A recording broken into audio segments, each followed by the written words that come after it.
Thank you for tuning in today to I Retire for Him. You've tuned into I Retire for Him, a podcast dedicated to Christ followers all over the country seeking purpose in their retirement years. Because your retirement years can be 30 years of purpose-driven, fully funded ministry, making impact in ways and places you never imagined. I'm your host, Jim Brangenberg. Please check us out online at iretire4him.com, iretire4him.com. You may think you know what God has in store for you when you retire, quote unquote retire. But usually our Heavenly Father isn't interested in what we think is best for us. He knows what's best for us.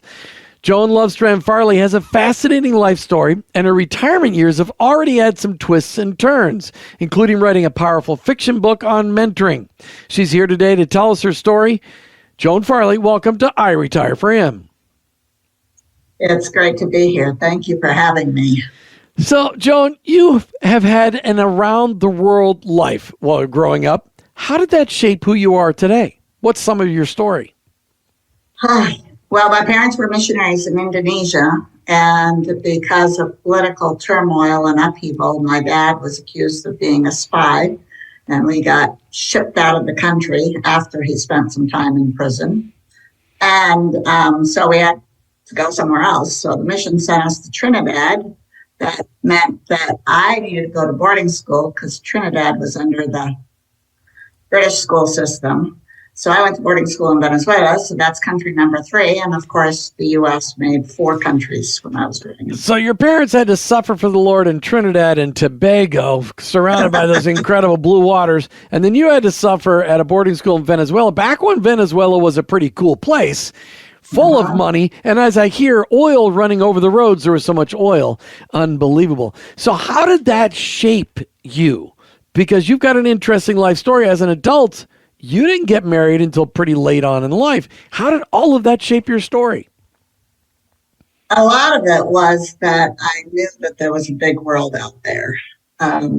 So unlike a lot of people, I was not going to just stay put in one location for the rest of my life, even though that is the way God leads many people to live their lives.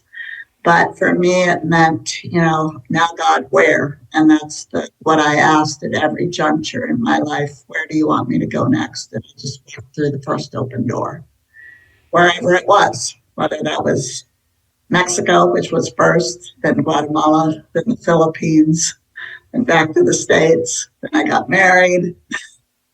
And then when I got married, my husband really thought that we would end up somewhere south or abroad. But we ended up in Maine.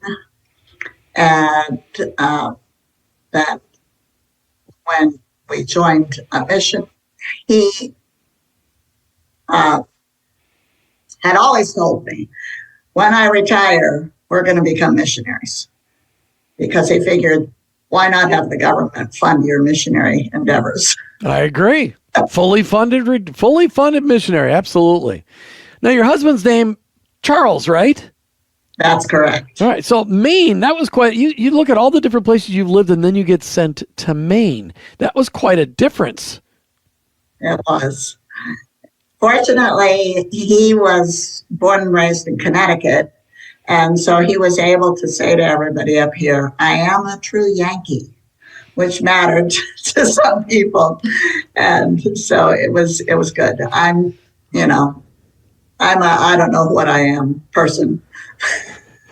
You're kind of a mutt. You've been everywhere. You don't have one place you call home. Yet you called our fellow place of Minneapolis was a home for some time, and you had an interesting time where you actually worked at Bethlehem Baptist Church with John Piper. That must have been an interesting experience. Talk to us about that a little bit. It was.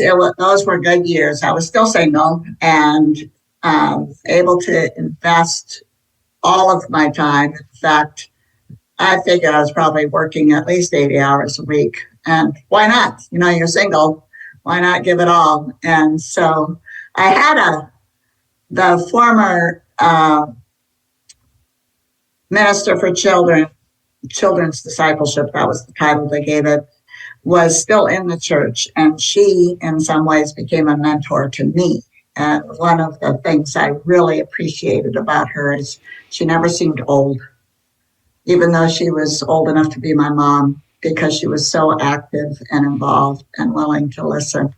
And she was a great mentor. And then, of course, sitting under the ministry of Piper was also good for my soul.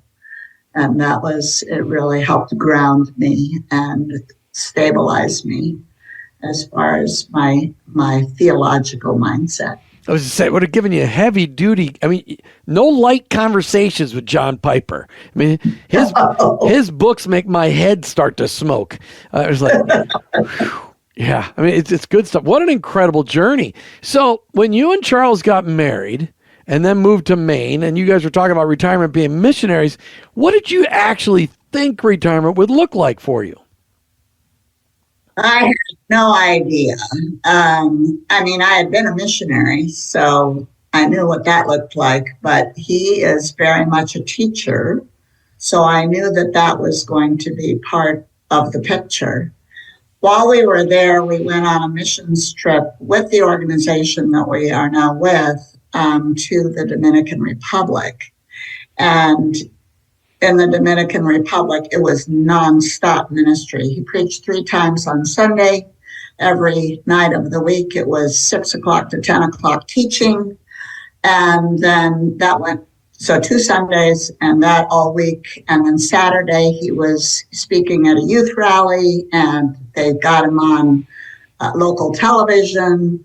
And, wow. And so when we flew out of there and went back home, he said, "That's the best vacation I've ever had." Wow. Now, is Charles pretty good in Spanish then, or?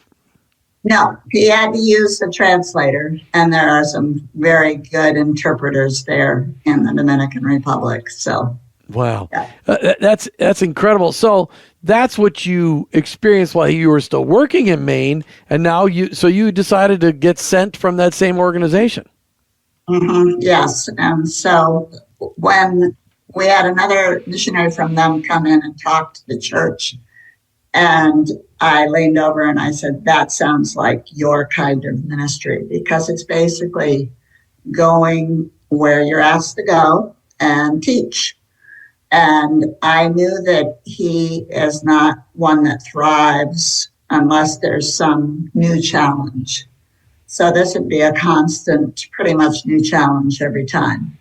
And so it's been really good to watch him. He had a stroke 5 years ago.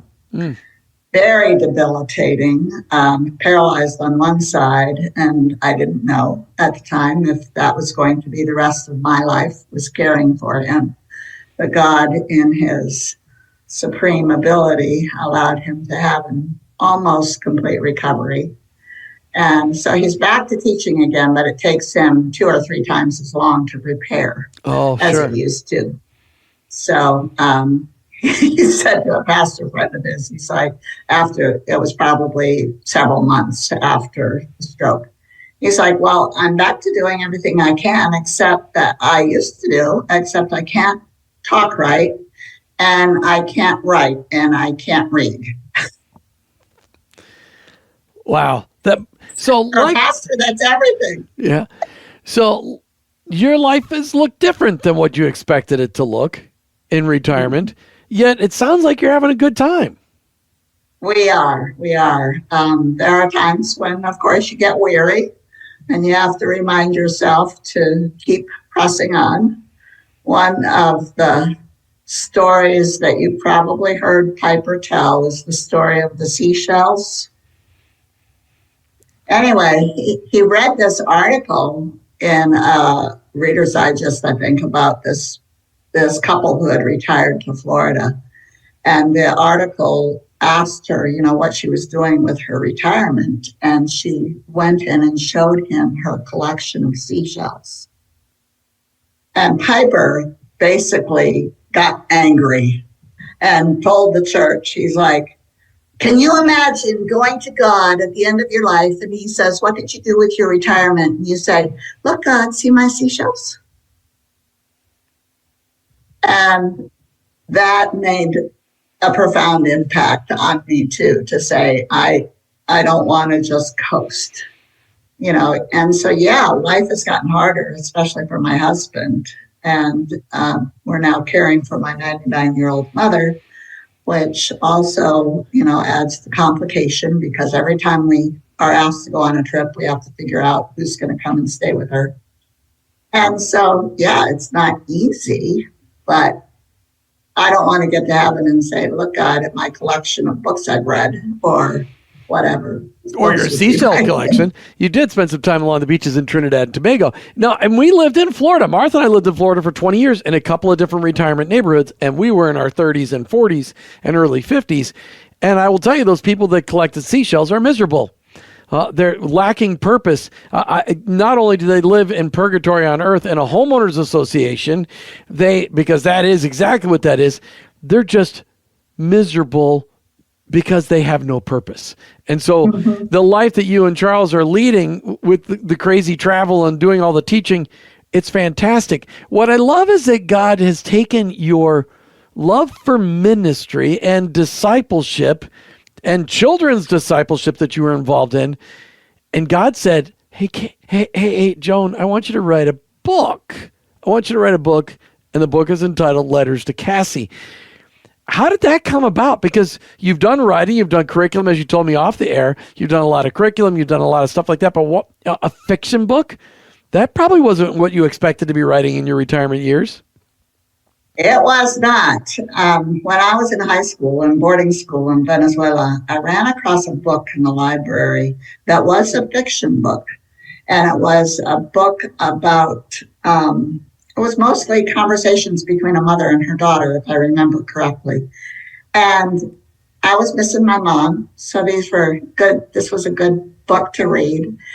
And in that book was a Bible study method that basically helped me in my spiritual growth, probably more than any single thing.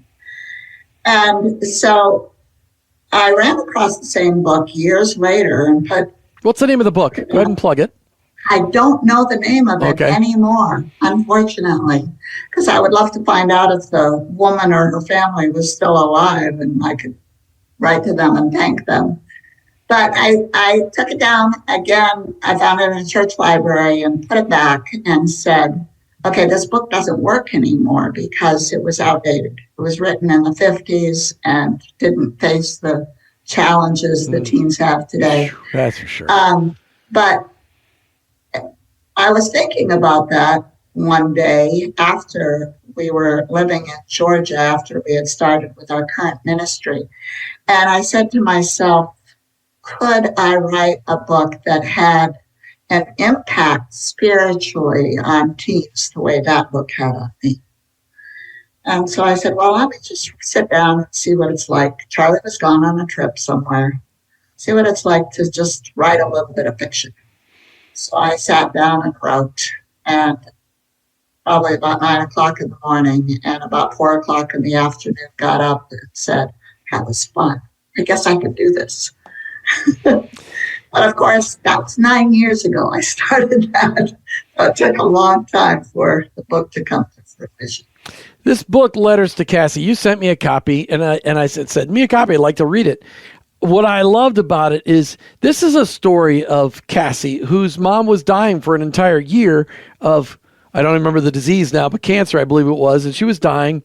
And her mom knew that Cassie was heading into her most formative years, the last years of high school. And so she wrote her challenging letters that would be released after she died of things that she needed to really work on in her life. And they were released to her one letter at a time from her dad.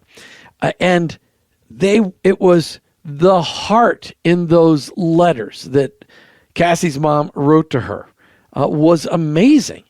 And it is really, in real life, it's the things that most of us need to work on and overcome, certainly people that are shy. But you captured that relationship, mother-daughter, incredibly well. And it did deal with current issues because kids today deal with issues that are so different than what we dealt with in high school.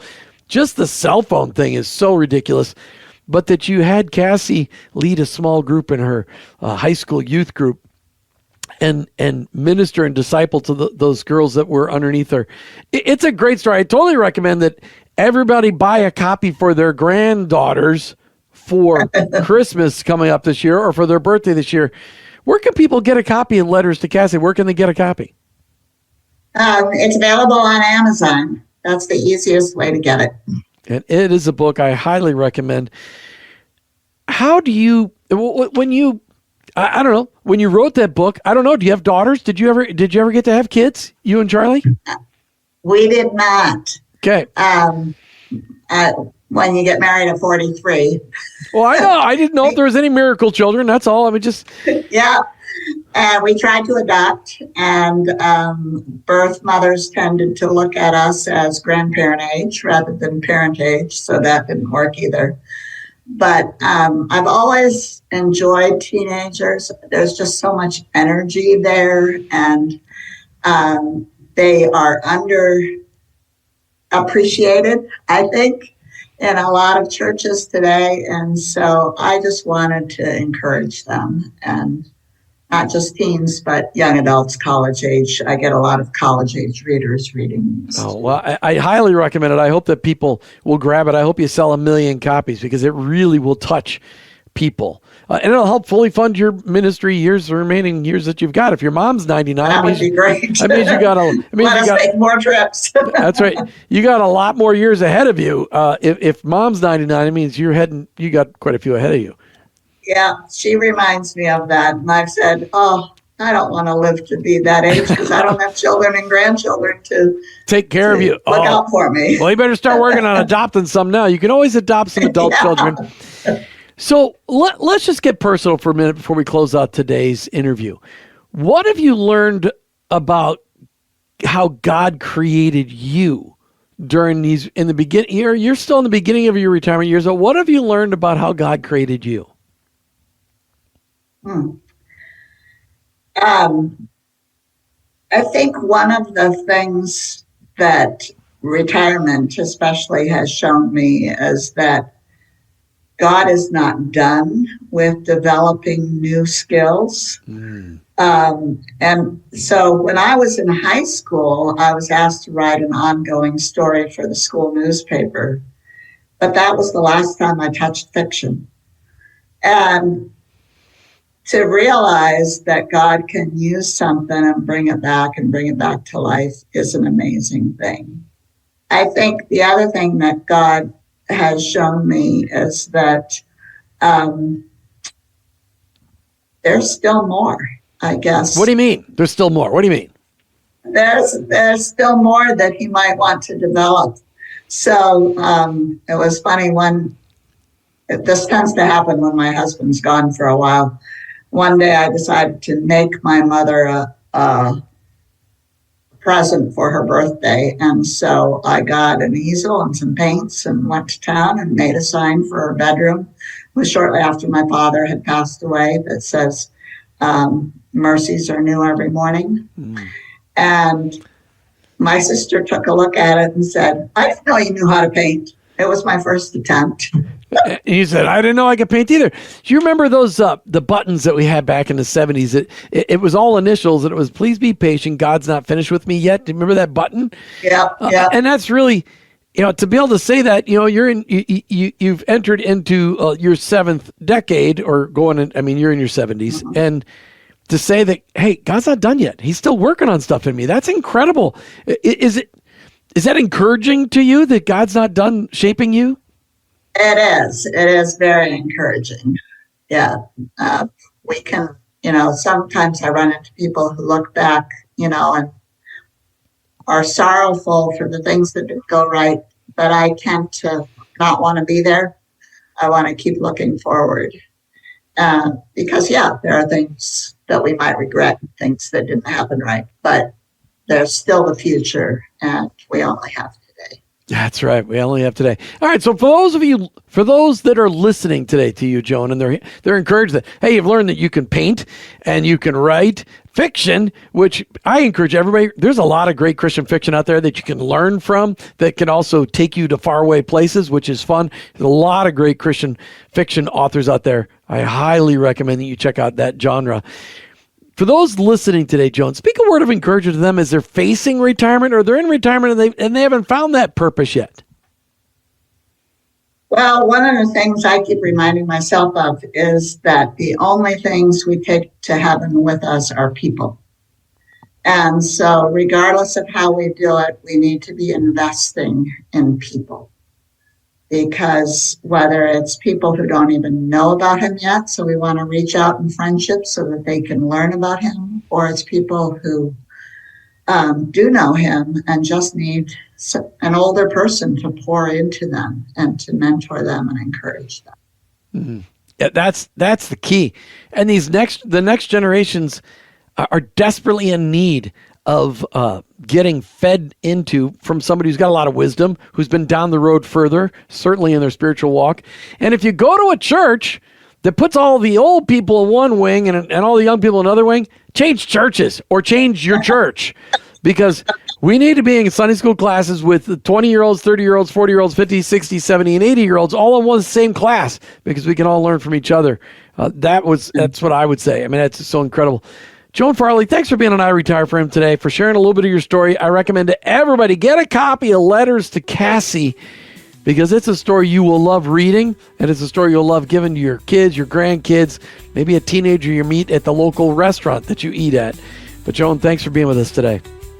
Well, thank you for having me. I appreciate it. All right, you've been listening to I Retire for Him with your host, Jim Brangenberg. I'm a Christ follower planning my retirement journey because I want to say when I get to the end that I retire for Him. Thanks for listening to I Retire for Him. With your hosts, Jim and Martha Brangenberg, most Christians tend to follow the world's pattern of rest and self-pampering during retirement. However, in your retirement, you can be focused on God's unique call to love, serve, and help others. This can be your best season of life if you take advantage of a life's worth of knowledge and experience and combine it with a greater freedom of time and money and invest it all in the generations both preceding and following you. I Retire for Him is encouraging Christians to find and follow God's call in all seasons and aspects of life, especially in retirement. Join this movement of God so you can say, I retire for Him.